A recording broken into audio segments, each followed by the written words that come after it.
welcome to my channel in case you're new here. I am typically reading mainly fantasy these days, but I do also read literary fiction, or like I read quite wide. I want to say the genres that I'm not really that interested in are like detective novels, crime novels and romance, but aside from that I'm up for about everything. And I have occasionally dabbled into the Booker Prize, both the international and the normal Booker Prize.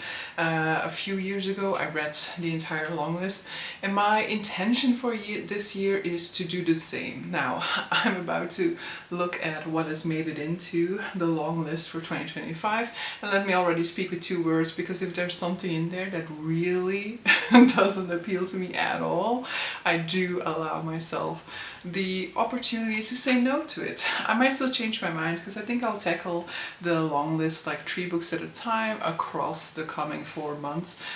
So I don't intend to have read the entire long list before the short list is out, for example. So I mean, if I'm having a great old time with it, who knows, but that's definitely not my plan. My plan is to kind of take it slow and steady so that I don't get burned out on this, and that I can continue on with my fantasy reading as well.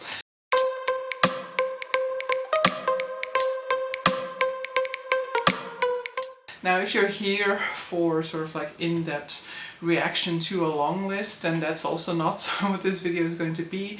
I am going to be like reacting to it to some extent, but it will just be my first impressions based on the video that they will release of the long list, the ones that appeal to me and the ones that I might want to start with. But you know, I don't have my ear to the ground when it comes to the literary fiction genre. I will know of some of these that are being published, but probably not a lot of them, unless it's like a very, very commercial literary fiction. So like your in-depth thoughts or background information on authors and all of that, that's not what I'm going to be offering. I just want to clarify that from the get-go in case you're going to walk away disappointed. There are 20,000 channels that are really good at tackling the Booker Prize. For me, tackling the Booker is definitely just like a secondary thing. That's not what I feel competent in at all.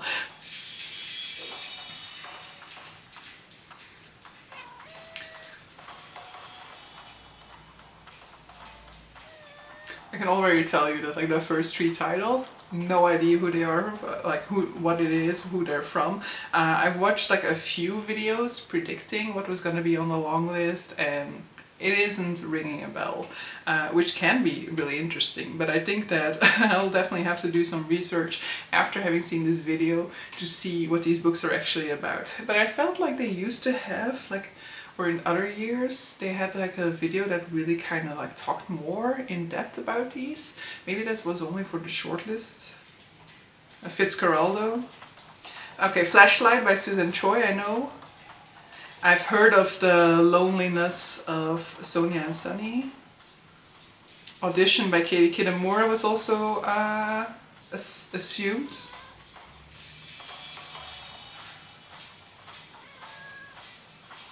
I think I've seen Endling speculated as well.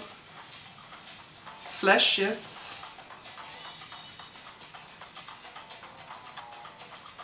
I do feel like there are, like, I mean, this is always the case, but I feel like there are some missing that people were considering sort of like that were really high on the list of expected books to be there. Let's see if they have some other content as well for the Booker. Okay, so let's go and check the Booker website to see what these books are about. That's all.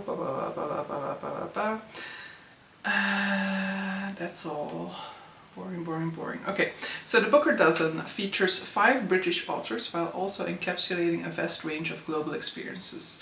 The 30 novels transport readers to a farm in southern Malaysia, a Hungarian housing estate, and a small coastal town in Greece. They shine a light on the life of Koreans in post-colonial Japan, a homesick Indian in snowy Vermont, a Kosovar torture survivor living in New York, a shrimp fisherman in the north of England, a mother search for a child given up for adoption in Venezuela, and even endangered snails in contemporary Ukraine. They reimagine the great American road trip as a slow slow-burning midlife crisis and take us into the heart of the UK's coldest winter. I mean, with that it sounds super fascinating. But let's see. We have authors representing 9 nationalities across 4 continents, with UK authors securing the highest number of nominations. Yeah, 5 out of 13, quite a lot. Kieran Desai, who was nominated 19 years after her previous book won the Booker Prize. I think this one was expected to be there. Tash Ah, longlisted for a 3rd time, who could become the first Malaysian winner. And then past shortlistees Andrew Miller and David Zalai. 2 debut novelists among 9 authors who appear on the Booker Prize Longlist for the first time. So quite a lot of first-timers, which I like to see.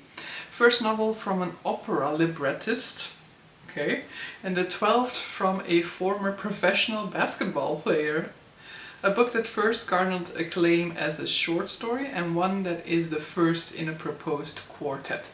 The first, at least, because the Booker is no stranger to giving us a 3rd book in a series occasionally.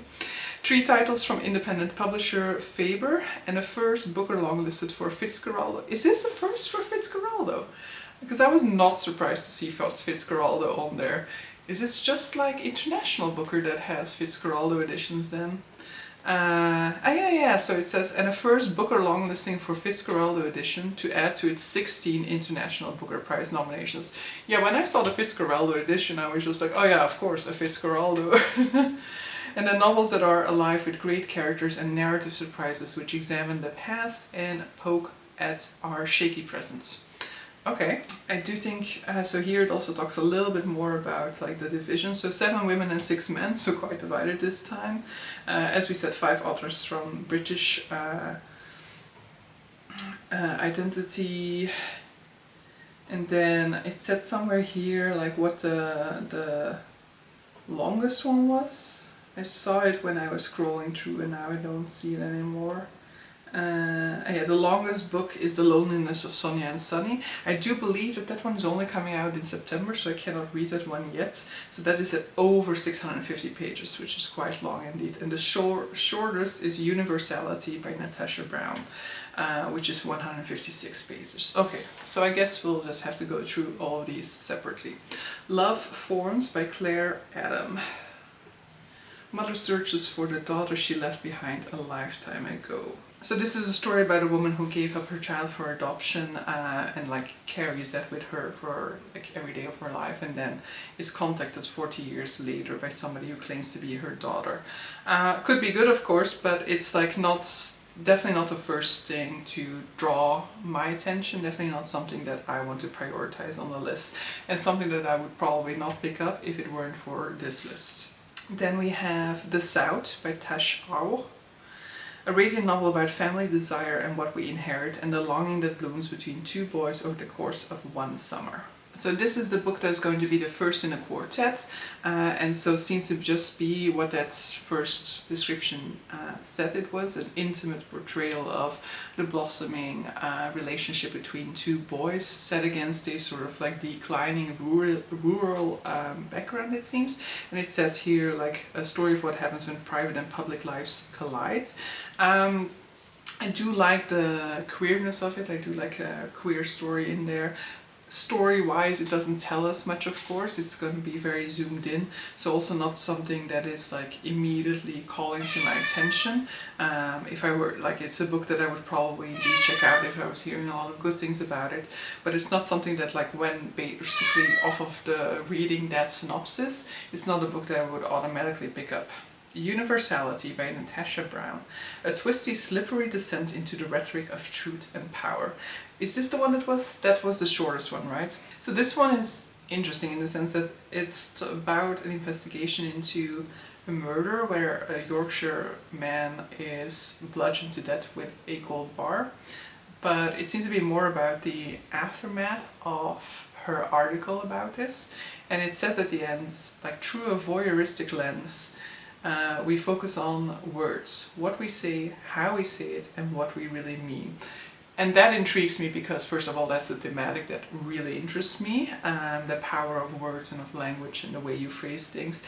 But also it's so far from what I expect when I hear about a journalist investigating a murder, for example. So that intrigues me to see how those elements link together. One Boat by Jonathan Buckley. This is the Fitzcarraldo. Artfully constructed, absorbing and insightful, One Boat grapples with questions of identity, free will, guilt and responsibility. Yeah, another synopsis that doesn't necessarily say much. It's about a woman returning to the Greek coastal town to grieve the loss of her father. She's been there before, grieving the loss of her mother, and re-immerses herself in the life of the town. And then it's talking about like some of the encounters there and some of the people that she meets there. It's low-key giving me Sisterhood of the Traveling Pants, but I'm sure it's gonna be in a very different vein than that. It interests me in the sense that the us versus them, outsider versus insider situation kind of interests me, and you know, like I love an island setting. Flashlight by Susan Choi. This one has been definitely doing the rounds, and a lot of people have also been reading it recently, probably in preparation for the Booker. A thrilling, globe-spanning novel that mines questions of memory, language, identity and family. Memory and language are already buzzwords for me, so that's already a good start. Yeah, that sounds really interesting. So it's a girl and her father walking by the coast in a Japanese town. Her father is a Korean immigrant, and one Louisa wakes up hours later and her father is not there, so he's assumed to have drowned, and so yes, it's going to look at all of that, and it says here, Flashlight moves between the post-war Korean immigrant community in Japan to suburban America and the North Korean regime to tell the astonishing tale of one family swept up in the tides of 20th century history. I always like a historical Asian novel, so specifically it's not southeastern, so it's just like what is it? Eastern? Northeastern? Asian? How do we describe the region of China, Japan, Korea? Those definitely interest me, and so I know we get a lot of them, but you can give me even more. The Loneliness of Sonia and Sunny. So I'm pretty sure that that is not out yet, so not one of the ones that I'm going to be prioritizing. But this is the person who has already won the Booker, right? Somebody who won the Booker, I think. A spellbinding story of two young people whose fates intersect and diverge across continents and years. An epic of love and family, India and America, tradition and modernity. So that looks like intergenerational historical novel, something that I really like as well. When Sonia and Sunny first glimpse each... I was not going to give synopsises. So The Loneliness of Sonia and Sunny is the sweeping tale of two young people navigating the many forces that shape their lives. Country, class, race, history and the complicated bonds that link one generation to the next. A love story, a family saga and a rich novel of ideas. It is the most ambitious and accomplished work yet by one of the greatest novelists. Interesting. I don't... like, the synopsis doesn't give me much, you know, in terms of story arc.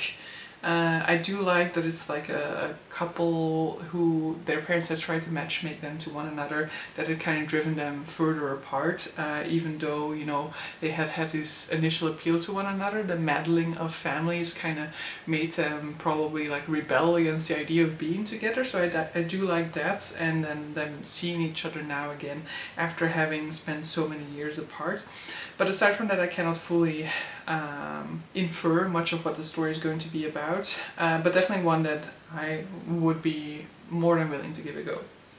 Audition, I think people have like very strong reactions to this one, and I think somebody said that it would be a very good book club book because people will be very divided about it. An exhilarating, destabilizing novel that asks whether we ever really know the people we love. So it says, in this compulsively readable, brilliantly constructed novel, two competing narratives unspool, rewriting our understanding of the roles we play every day: partner, parent, creator, muse, and the truths every performance masks, especially from those who think they know us most intimately. This synopsis gives me nothing, because it's just like two people meet for lunch. One is an actress, and they're in like rehearsals for a premiere, and like she's old enough to be his mother, so what's their relationship to one another. So it tells me nothing, and in its telling me nothing, it is intriguing. The Rest of Our Lives by Ben Markovits, an unforgettable road trip of a novel about getting older and the challenges of long-term marriage. Okay, so it's a novel about a guy who basically already a decade ago or so wanted to kind of leave his wife, but decided to wait until his daughter turned 18. And so he basically made his pact with himself. And so now he's driving his daughter off to university, and once he's done so, he keeps on driving. And I guess it's about him figuring out what he wants from life, whether he really wants to separate from his wife at this point in time, it's a reflection on life, I guess, and on what has come before and what can potentially be a new start, or whether he wants to continue on. Not automatically something that I would pick up once again. It's like, it's not a story arc that automatically makes me go like, oh yeah, that sounds like something I want to read. But it's also not something that makes me go like, no way am I reading this, even if it's for the Booker. This one appeals to me. It's because winter is my favorite season, I guess. The Land in Winter by Andrew Miller, and Andrew Miller was one of the people who had been shortlisted before, or longlisted in any case, who had been nominated before. A masterful page-turning examination of the minutiae of life and a dazzling chronicle of the human heart. I mean, this is just full of cryptic synopsises. This gives me nothing, you know. It's just like it's two people in a marriage who have left behind a former life full of secrets, it seems like. She is like reflecting on the things that he wants to ignore, and then like a blizzard hits and their lives begin to unravel. Okay, what do you want me to do with that? But I guess I'm intrigued. Enling by Maria Vereva, an unforgettable debut novel about the journey of 3 women and 1 extremely endangered snail through contemporary Ukraine. That alone makes me want to read it. I mean, if this finals section doesn't get you. So begins a journey of a lifetime across a country on the brink of war. 3 angry women, a truck full of kidnapped bachelors, and Lefty, a last of his kind snail with 1 final shot at perpetuating his species. That just shot to the top of my I'm interested in it list. Next up we have Flesh by David Salai. A propulsive hypnotic novel about a man who is unraveled by a series of events beyond his grasp. Oh, this is the Hungarian one. Yeah, one of those very, very general premises. So just about a guy who basically gets isolated but gets really close to a neighbor of his, and then enters into a relationship with her with a very big age gap, and then about like his life moving from that life to the army to the London super rich, and so, but basically the conclusion is it asks profound questions about what drives a life, what makes it worth living, and what breaks it, but so very general, very, very general. Sea Scraper by Benjamin Wood. A mesmerizing portrait of a young man confined by his class and the ghost of his family's past, dreaming of artistic fulfillment. So yeah, the conclusion definitely concludes it. This is a story of a young man hemmed in by his circumstances, striving to achieve fulfillment far beyond the world he knows. It's about a fisherman, or like somebody who's getting by collecting shrimp, who is spending most of his time making music, and then there's somebody new arrives in town with a promise of potentially getting him to where he wants to be.